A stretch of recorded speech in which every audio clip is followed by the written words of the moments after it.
Hello everyone, welcome back. In today's video, we'll be finding out the answer to a very popular question asked in astrology. What does Jyotish, the eye of Vedas, has to say about the concept of soulmates, twin flames, and the soul contracts? So out of them, which one is the right concept? Does such things really exist? If yes, how can we see these things, understand such relationships by looking into our horoscope? And if these things don't exist, then how do we define our relationships? How do our relationships really function, especially the bond of marriage? So it's almost from since 3 years, whether it was my clients, subscribers, and even friends, all of them are asking me this just one question. What is the true concept in astrology? Do we have soulmates, twin flames, or soul contracts? So in today's video, we'll find this answer by understanding the first and the seventh house axis of our natal chart. The answer is very simple, but its explanation is quite complex. So yes, in today's video, we are going to cover three things. Number one, we'll decode the first and the seventh house axis. What does this axis actually means? What does your first house represents? What does your seventh house represents? And what is the connection between these two houses?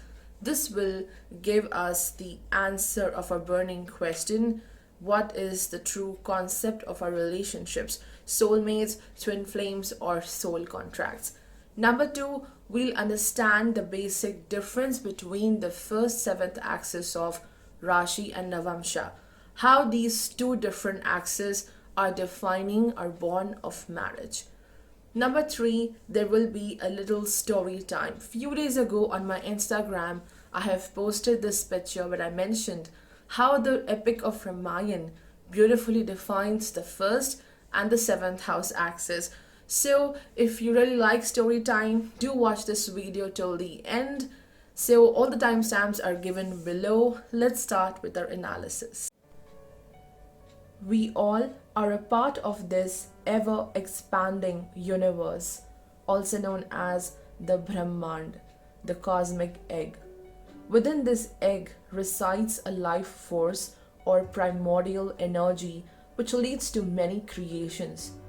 But how did our universe expanded? The formation of Brahmand started with just one dense point of matter. It is the Big Bang which further led to expansion and creation of all galaxies and stars. Our Brahmand is made of dual energies, two completely opposite energies which actually complement each other. We often call this duality as positive and negative, yin and yang. And to be more precise, our Brahmand is composed of two elements, Purush and Prakriti. Purush is the divine masculine, whereas Prakriti is the divine feminine.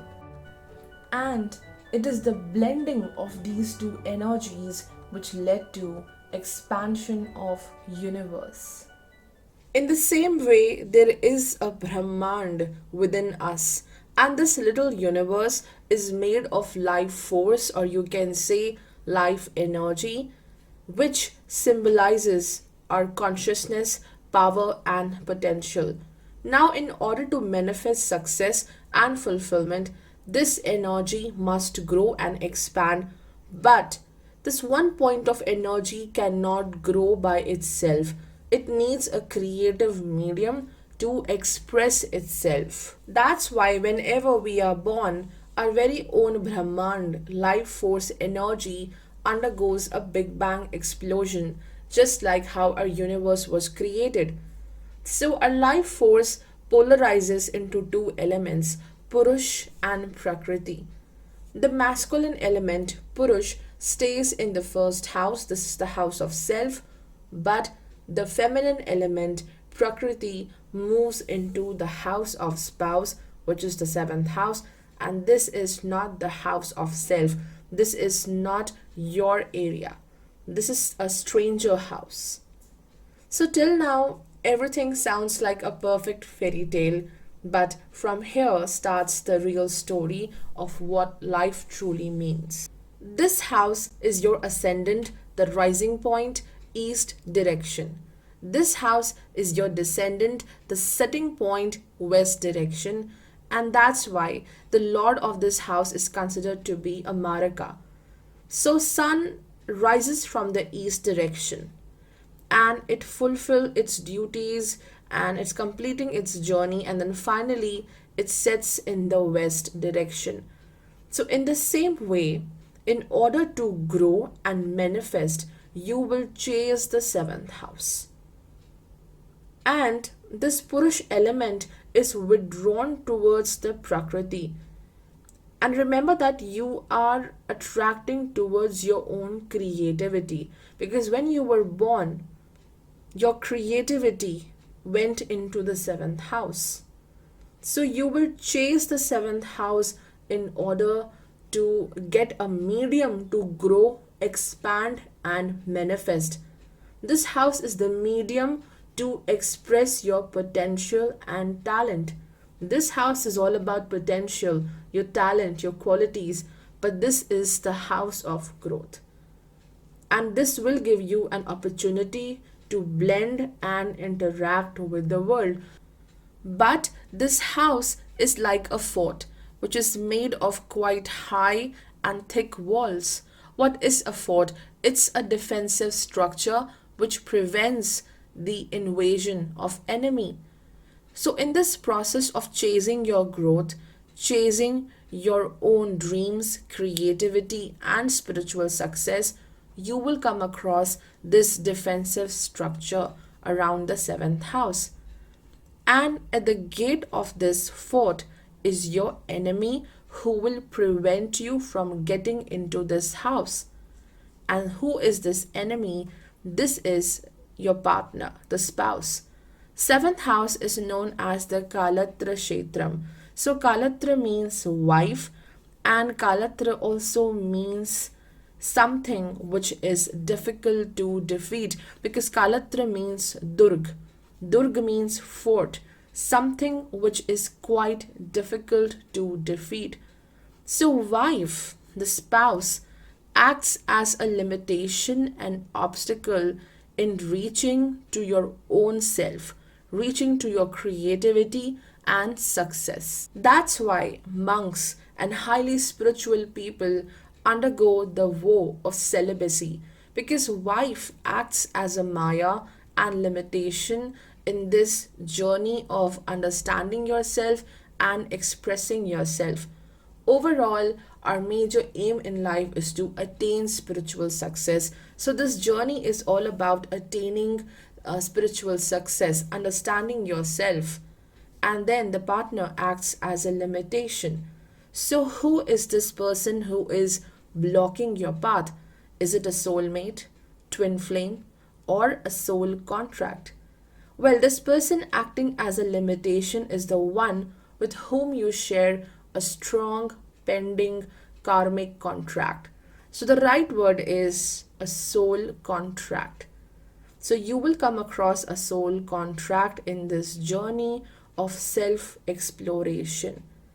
And whatever lesson you learn through this house is vital for your soul growth. So, the moral of story is what you learn from here needs to be kept as a treasure, as a wisdom for your future journey.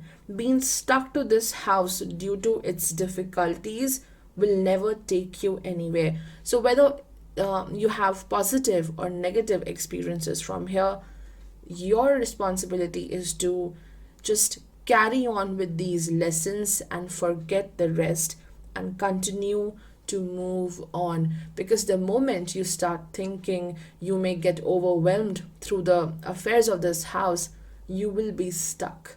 That's why two places away from the seventh house is this eighth house, which is the house of stagnation, and also this house is the house of rebirth.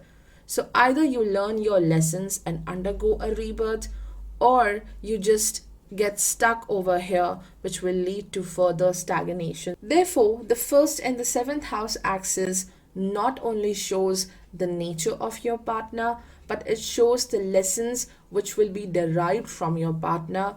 What is your pending karma between you and your spouse, and how you two will connect with each other. Most importantly, it holds the secret of your success, growth, and expansion. Now, how to understand and judge the first and the seventh house axis of your horoscope? How to understand what kind of results this axis is bringing in your life? And most importantly, what is the difference between the first and seventh house axis of Rashi and Navamsha? So, firstly, you have to see which planet is ruling over the first house and which planet is ruling over the seventh house. Are these two planets friends or enemies? Well, mostly our axis is designed in a such way that it will have two enemies ruling over the opposite houses. If Jupiter rules your first house, then Mercury rules your seventh house. If Mercury rules your first house, then Jupiter rules your seventh house. If Saturn is ruling your first house, then it would be Moon or Sun ruling over your seventh house. If Mars rules your first house, then Venus rules your seventh house. So we have almost very contrasting type of planets ruling over the first and the seventh house axis. These planets are not usually the greatest friends. So this itself shows how the first and seventh house axis is all about dealing with someone who is very different from you. Now, you have to see which planet is your first lord, which planet is your seventh lord, where these planets are placed, the house placement, the sign placement. Are these planets in conjunction? Are they aspected by other planets? And then which planet is placed in the first and the seventh house? You need to count that. So in this way, you will be able to understand the first and the seventh house axis and what kind of results it will bring for you. The first and the seventh house axis of Rashi indicates how you will blend with your partner, how you will connect with your soul contract on a psychosomatic level, which means this axis defines the emotional, mental, and physical compatibility between you and your partner. And after marriage, how will be your overall growth and material success? Okay, whereas the first and the seventh house axis of Navamsha defines the spiritual and soul level compatibility. After all, our final destination is spiritual success. That is the most important thing in a soul's journey. So this axis is defining how you will connect with your soul contract on a very soul level and a spiritual level. And after marriage, how will be the overall spiritual growth of your soul. And now it's the story time. The Epic of Ramayana is a story about this great king of solar dynasty, Ram, how he underwent many struggles and sacrifices in order to keep up with the promises he made to his family, and not just that, promises he made to the people of his kingdom. But deep within, in this storyline, continues a story of a beautiful bond of marriage between God Ram and Goddess Sita. This story experienced many fluctuations and different sort of emotions. There was love, companionship, suffering, struggles, separation, and even abandonment. So this story can help us to really understand the true core of the first and the seventh house axis. Here Ram is the incarnation of God Vishnu. He is the preserver of this world. He is the Purush, the divine masculine. Here Goddess Sita is the incarnation of Goddess Lakshmi. She is the mother of nature and earth. She is the Prakriti, the divine feminine. So whenever the corruption and the crime rises on earth, it gives a massive pain and agony to the goddess of earth, which is the divine feminine. Therefore, she approaches God Vishnu for justice. But what does she demands for? She seeks bloodshed. To be precise, human sacrifice, the blood of corrupt. And that is the justice for her. After this, God Vishnu takes a new form and visits the earth for a short period of time in order to preserve the world and restore a balance. Through marriage, challenges coming through Ram helped Sita to achieve her purpose, and challenges coming through Sita helped Ram to achieve his purpose. After marriage, there was a series of unfortunate events where Ram was asked to leave the royal life and live in the forest for 14 years, and Sita accompanied him in this journey. In forest, Sita got kidnapped by the demon king Ravan, and Ram went on a quest to find her. All of this led to a major war leading to the death of Ravan. So, this war, this series of unfortunate events, served the purpose of both God Vishnu and Lakshmi. So, this is how our first and seventh house axis works. The person, the soul contract coming through this axis is the one who will bring challenges, limitations, lessons, and illusions, that is Maya. You have a duty to cut away this Maya and move forward. Whatever experiences you gain through this house, whether good or bad, you have to only select the right lessons and memories from it and move ahead, because these challenges are going to motivate you. They are further going to sharpen your foresight to see into future, to understand your purpose. So just take the wisdom attained through this house and move forward. If you continue to stuck into the problems and the issues of this house, then you will be forever stuck. You cannot move forward. The purpose of the seventh house is to bring more creativity. It is giving you the opportunity to express who you truly are. So guys, that's all for today's video. Make sure you join me in this journey of exploring the beauty of astrology. Make sure you subscribe. Till then, take care. Goodbye.